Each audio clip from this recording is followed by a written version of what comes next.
We may be both wrong. Hear me out. And now you are wondering what the hell you're going to do with it. But the excitement is gone. But is it really about that coffee? You just wrote something about yourself.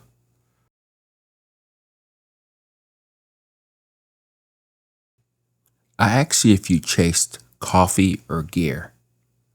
Most of you all said coffee.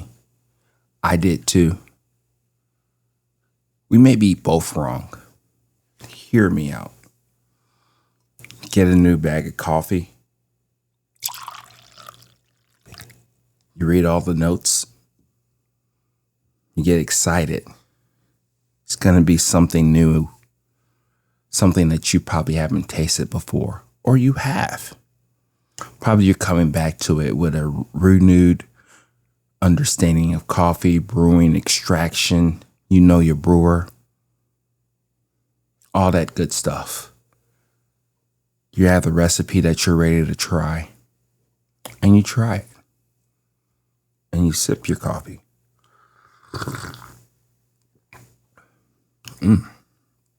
It's good. It's interesting. It's tasty. And you keep sipping it and sipping it and sipping it. And then you sit there. Don't lie to me.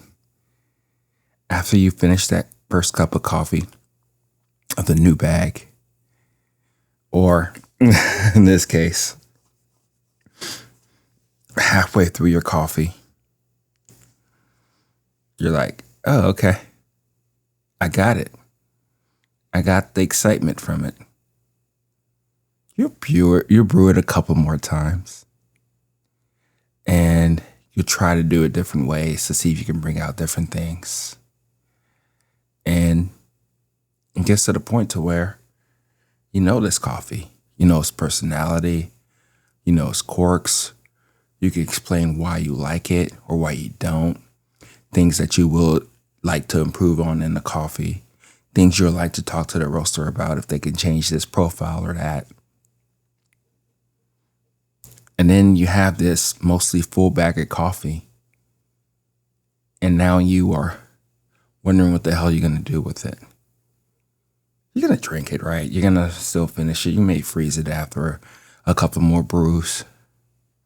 But the excitement is gone.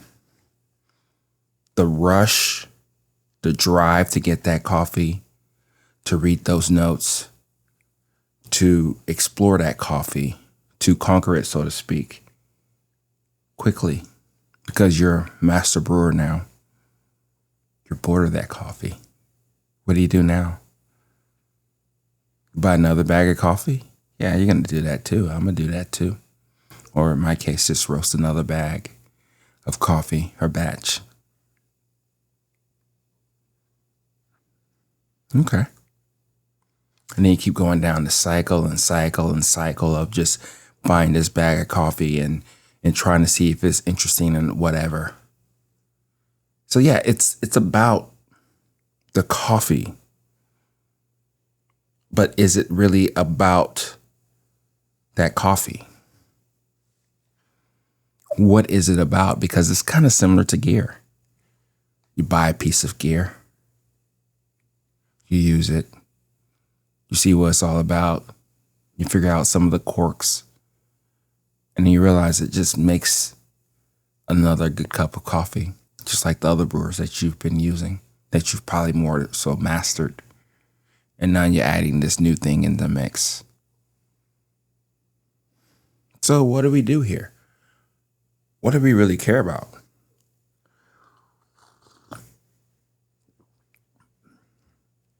I think what we should think about more than anything is comparison. Like, how does this coffee compare to the previous coffee that you had? What does it taste like? How is it different? That's where I believe the excitement will come. See, I have an advantage to where, for the most part, whenever I do get a coffee, I'm filming it, right? I'm talking about that coffee. I'm telling you why I don't like it, why I do like it. I'm also picking up different things from the coffee. Like, this is a very slow drawdown. Why is that the case? Do I need to speed it up? Or do I need to let it do its thing? These are some of the things that I constantly go through. And again, the advantage that I have is that I'm not filming it, right? But you can do the same. You can have a notebook. You probably do have a notebook. You have that Ethiopian white honey. It's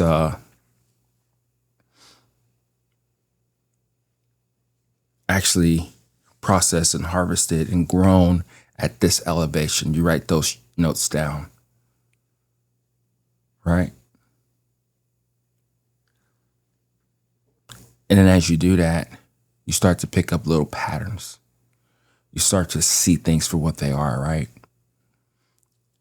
You start to pick up that you actually like a peak bourbon over all the other coffees that you are drinking. You realize that you actually prefer lightly roasted coffees. Not any lightly roasted coffees. Not like Brazilian coffees that has sometimes, depending on the coffee, a hint of lemony taste and then it dies down as light roast. No, you're talking about those African coffees, those Colombian coffees, those coffees that kind of just gets more interesting as you extract. But you have that in your book. Those are your comparison notes. Those are the things that you're like, not necessarily putting this coffee against this coffee, but you're just comparing them back and forth. It's like Pokemon cards, right? It's something that you can actually grab a hold of and understand. And as you jot down your notes and figure out this coffee and that, hopefully you'll start to pick up in between the lines is that you just wrote something about yourself. Like the intimate details of what you like about the hobby that you love, right? You start to pick up on things that you didn't really know about yourself. It's kind of trippy, right? You have this book that's talking about coffee, but then when you really think about it, you're talking about yourself. You're talking about your palate. You're talking about what you truly, really care about. That's what comparison gets you. That's what this journey of following that coffee gets you. Because I'm just talking about me. For the most part, unfortunately, after a couple of rounds with that coffee, I'm done with it. But then again, once I start putting this together, start understanding it even more so, I start coming to the understanding is that the joy and the gift that we have with coffee is comparison. That's why it's very important that we try so many different coffees. Light, medium, dark, anything in between, from different regions, from this processing method that may be bullshit to one person, but may be awesome to another.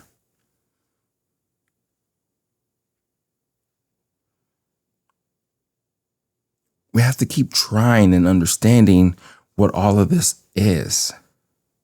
Because after a while, that novelty, that like crush of that coffee, that love for that coffee, that like excitement for that coffee will die down. But hopefully you being able to compare this and that and seeing patterns within the writings that you put on the page, that's where the magic really happens. That's where you really truly learn more about the coffee and of course you. So at the end of the day, what we're really trying to do is problem solve, right? I know you heard that many times. I say that all the time. I'm an engineer. I say problem solving here and there, right? And all that good stuff. But really, what does that mean? We're trying to solve what this coffee means to us in that present moment. But we're also trying to figure out who we are within this coffee to an extent. Like this coffee, for instance. Coming back to it, after many months of not being with it. But I've grown as a coffee brewer. I've grown as a person. I can taste things a lot better. I have different water chemistry.